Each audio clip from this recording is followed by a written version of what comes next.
watching a special here on CCTV News with the World Buddhist Forum. I'm James Chan. We're here in our studios in Hong Kong for a televised debate on religion and harmony.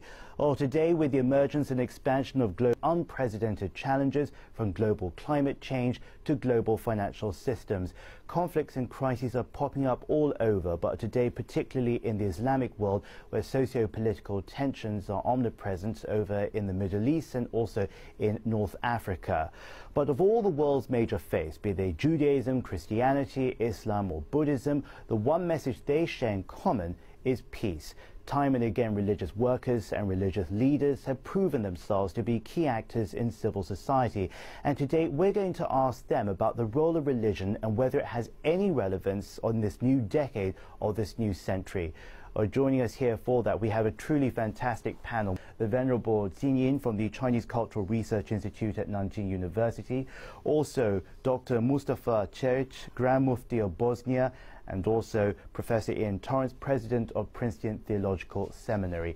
Welcome to Hong Kong. Welcome to all of you, and we're going to get into that debate very, very shortly. But before we do that, let's hold these thoughts and go to a story where we're going to find out about religion, what role it has, and also where it's headed to.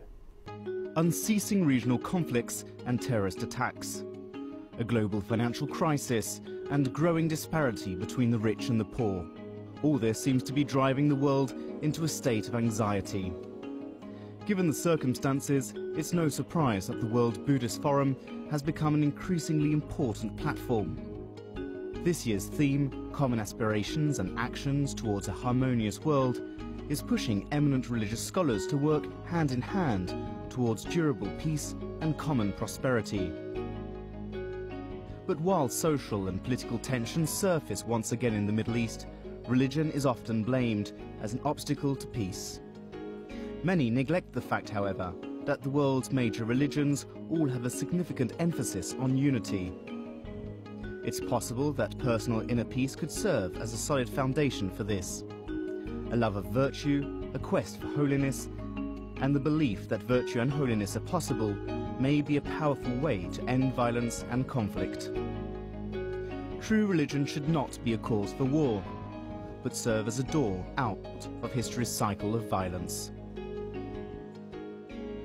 Welcome back. Well, if you're just joining us, you're watching a televised debate from our studios in Hong Kong on religion and harmony. Joining us, we have a great panel of three leaders representing Buddhism, Islam and Christianity.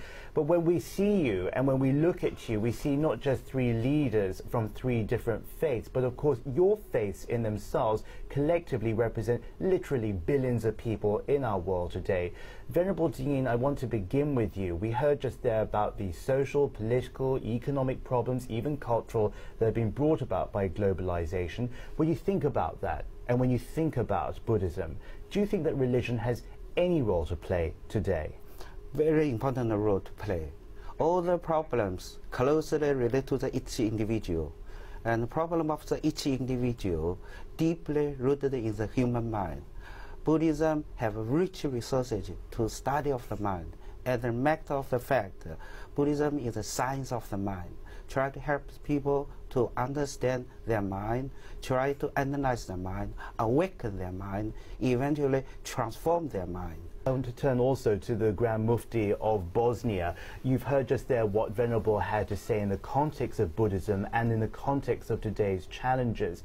Where does Muslims differ, if they do? It is somehow assumed that Islam is not something that is a force for peace in some assumptions. Even in your introduction, even Islam has the message of peace. I want to point out to the audience and those who listen to us that Islam means peace in itself by the word itself. So Muslim is a peaceful man, and Islam is a peaceful submission to God without any force, and this is why we have in the Quran a principle that there is no compulsion in religion. Well, Professor Ian Torrance, when we are also talking about Christianity, of course, today when we look at the challenges, what makes it unique is that it all collides.